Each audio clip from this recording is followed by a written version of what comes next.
How you doing?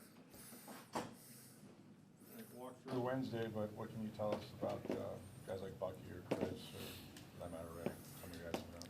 We're going to up their reps this week and ramp them up and kind of see where they are. So we'll get a good idea tomorrow and Friday on exactly where they are. How we saw Chris Braswell on the sideline looked like he might have an ankle injury. How significant is that? It's sore today. We'll see tomorrow. Hopefully he doesn't have any setbacks. If he does, it's going to be a little bit concerning.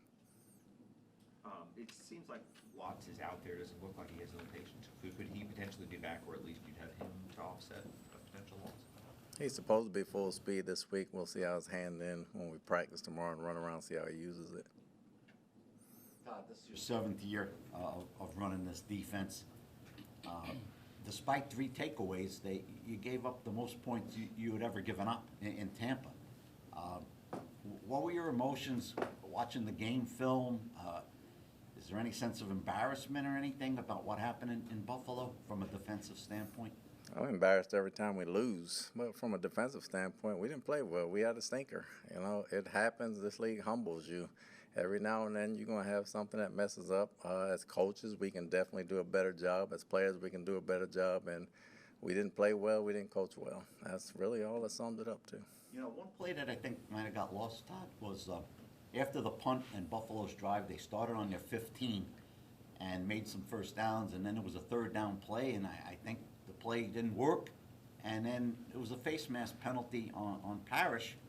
Otherwise, they probably got to kick a 50-yard field goal or something in the wind. So that was a critical play, wasn't it, Todd? It was critical. I mean, it's unfortunate, but that was full speed part of the game. Those type of things are going to happen. You'd rather take that over busted coverages or somebody not being where they're supposed to be. He played hard, and we stopped him. It was very unfortunate at the time, but that play didn't lose the game. Does it look like you'll be without Dean, and if so, are you just going to continue on with Morrison, or would you consider any changes there? No, we play a couple guys there. Parrish is definitely a consideration. Morrison has been practicing as well, and we'll practice them both and kind of go from there.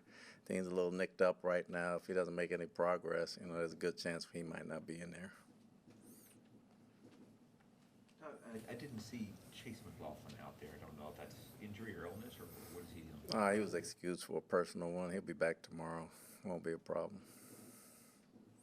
To see another walkthrough today, I know that's kind of dictated by just the injuries overall.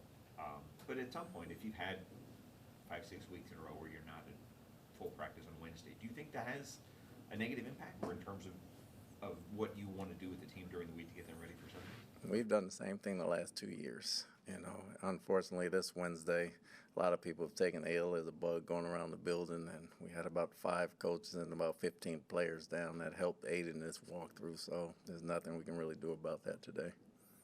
Was that Wirfs' best game of the season, Todd, and how did those 2 guards play on Sunday? I thought he played well. I thought he played well last week. You know, I thought he played well last week. When you run the ball for 200 yards, those guys battled. You know, they battled, and they were a little embarrassed from the week before, and they came out and had a good week of practice. And I thought they really played tough. Is there anything Tristan likes more than getting out on the edge and pulling like that against some of those DBs? I definitely don't want to see it, but he likes carrying the ball. So, you know, he wants to recover an onside kick, and I think that's on his bucket list. So that's probably the best thing he wants to do right now. Seriously, his athleticism, though, for a guy that size is crazy, right? It was great just to get him out on the edge. If you're a running back and you're following somebody like that, you can't help but smile. We've seen some offensive linemen as lead backs. You've done that. Have you tinkered with the idea of putting him back there? No, we tinkered with the idea of Vita, but we haven't tinkered with the idea of Tristan. Why not? He's selfish. He wants the ball.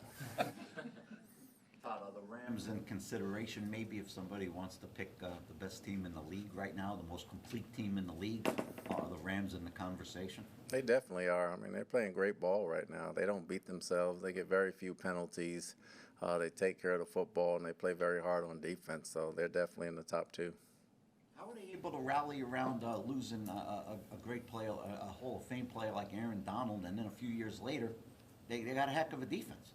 They drafted some young defensive guys that could really get after it. They made some good picks, and those guys are panning out for them. You've gone against Matthew Stafford a lot. is this season already 27 touchdowns, 2 interceptions. Is he playing his best football right now? I'm not sure he's playing his best. He's been great for years right now, but he knows exactly where to go with the football. He's very accurate, heck of a competitor, one of the toughest guys to play against. He knows the offense inside out, and he's having fun, so he's really driving the boat for him. They run the 13 personnel a lot this year.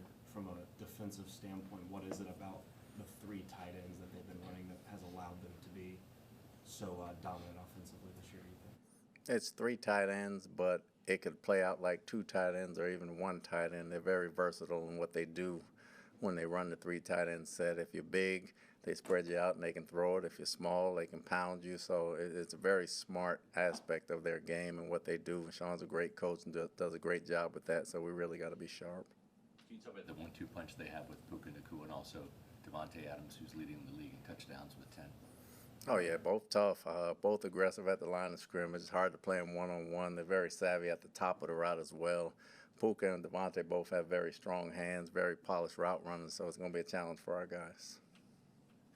Stafford's seen every blitz invented over the years, and yet if you don't move him off his spot, you know, he usually shreds people. So is that kind of the dilemma going into this week? That's the challenge, yeah. That's one of the challenges. Other than the run game, obviously he's very good at what he does, and, you know, if you don't get him off his spot, he'll sit back there and pick you apart. So we got to try to do it with 4, and then when we do pressure, we got to try to make some hay.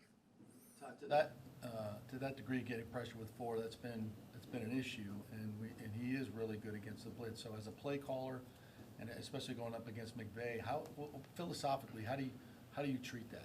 Is it all based on film or your gut feeling in certain situations? How do you treat that? Some of it's film, and some of it is what we do best and what we do and which players have strengths that we can take advantage of on our team. It's really trying to hide our weaknesses and then try to expose theirs. That's really what it boils down to. So we want to make sure we're sound and we're taking care of everything we got to take care of first, and then we worry about the other stuff. But we got to get after it no matter whether it's a 3, 4, 5, 6-man rush. We got to get after it.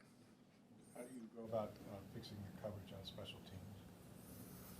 Oof. We're trying different guys in different spots. We'll move some guys around, and, you know, if the worst comes to worst, we'll try to kick it out. But, you know, it's got to get better, and we'll work on that this week, and that's what we've been focusing on. You guys on practice squads, you might give a look there for that? Or? Everybody's available right now. Coach, so far this year, Vita Vea has played a career-high percentage of defensive snaps. Has there been any thought that maybe less is more in terms of maximizing his productivity? At times, depending on how the game flow is going, you know, we got to bring other guys along at the same time. So depending on what we're doing, but he's comfortable. We've talked to him about it. He's comfortable playing those amount of reps, and he doesn't show any fatigue. So right now he's okay. Todd, late in the game, it seemed like the guys were having a lot of trouble getting off blocks. Is that technique, fatigue, their scheme? What did you see in the film? I thought it was more technique. I didn't think we got off the ball like we've been getting off the ball. And when you don't get off the ball and you got bigger guys, it's hard to get them off you. How proud are you of Tyke Smith, Todd, and taking his game to another level in year 2? He's a confident player. We're confident in him. He understands the game. He's just one of them guys that knows how to play. I wish coaching-wise we can take credit, but he knew how to play when he came in the door, and he understands the game very well. And he's a heck of a competitor, and he's always going to show up on Sunday. How's McCollum playing, Todd? Thought the last 2 weeks, just average. He's been playing great at the start of the season. A couple of things he's got to work on when he gets bored, but he's got the talent and the technique. He's been solid for us. Probably subpar the last 2 weeks. He doesn't get a lot of action, but at the same time, technique-wise, he can clean up some things. Has Barry showed you enough when he's played outside to pretty confident? Oh, absolutely. We knew that coming in the door. Okay, thank you. Yep. Thanks, Todd.